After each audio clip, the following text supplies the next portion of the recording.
નમસ્કાર. News of Gandhinagar daily headlines today. Mahakumbh પહોંચ્યા વડાપ્રધાન મોદી, પવિત્ર સંગમમાં કર્યું સ્નાન. યોગી પણ સાથે હાજર. જયપુરમાં મોટી દુર્ઘટના, સ્કૂલ બસ પલટતા વિદ્યાર્થીનું મોત, અનેક ઇજાગ્રસ્ત, ગુસ્સામાં લોકોના દેખાવ. મહારાષ્ટ્રના ચંદ્રપુરમાં બર્ડ ફ્લૂનો રાફડો ફાટ્યો, 10 કિલોમીટરનો એરિયા એલર્ટ ઝોન જાહેર. રિલાયન્સ ફાઉન્ડેશન દ્વારા તીર્થયાત્રી સેવા મહાકુંભમાં ભોજનથી માંડી સ્વાસ્થ્ય સેવા આપવાની પહેલ. દીકરીએ વિધવા માતાને પરણાવી, નવો પતિ 17 લાખના દાગીના લઈ રફુ ચક્કર. બેટ દ્વારકામાં ગેરકાયદેસર ધાર્મિક સ્થળ હટાવવા ગુજરાત હાઈકોર્ટની લીલી ઝંડી, તમામ અરજીઓ ફગાવી. તંત્રી લેખ: અમેરિકા સામે ચીનના વળતા ટેરિફ બાદ ક્રિપ્ટોકરન્સીમાં મોટી વધઘટ.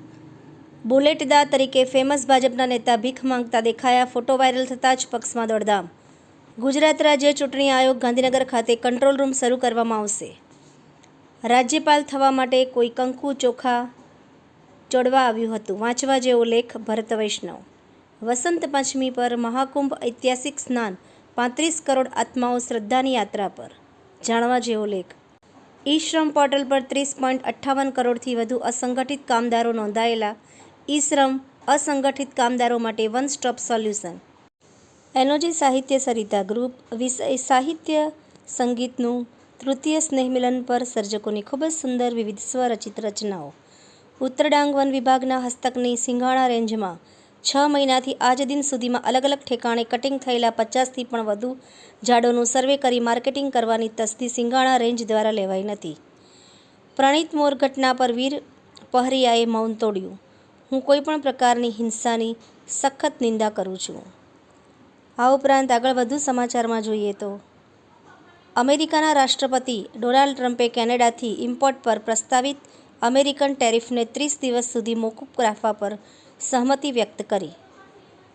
શ્રવણ તીર્થ દર્શન યોજનાનો અત્યાર સુધીમાં રાજ્યના 1.5 લાખ કરતાં વધુ યાત્રાળુએ લીધો ભાગ. વાહનની સબસિડી લોન માટે લાંચ લેતા 2 સરકારી કર્મચારીઓને ગાંધીનગરમાં એન્ટી કરપ્શન બ્યુરોએ ઝડપી પાડ્યા.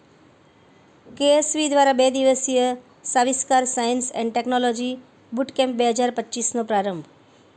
પ્રીત ચેરિટેબલ ટ્રસ્ટ સુરત દ્વારા બોરખલ કેન્દ્રની શાળાઓના વિદ્યાર્થીઓના શૈક્ષણિક કીટ વિતરણ કરાઈ. સંસદમાં રાષ્ટ્રપતિશ્રીના અભિભાષણના આભાર પ્રસ્તાવ પરની ચર્ચામાં શક્તિસિંહ ગોહિલે ગુજરાતના લોકોને સ્પર્શતા અનેક મુદ્દાઓ, લોકોની સમસ્યાઓ અંગે રજૂઆત કરી. Rashtriya Raksha university, Gujarat road safety authority અને ગાંધીનગર પોલીસ દ્વારા દહેગામ ખાતે માર્ગ સલામતી જાગૃતિ રેલીનું આયોજન કરાયું. આભાર. મીનાક્ષી રાવલ, ગાંધીનગર. ન્યૂઝ ઓફ ગાંધીનગર દૈનિક જન ફરિયાદ ન્યૂઝ.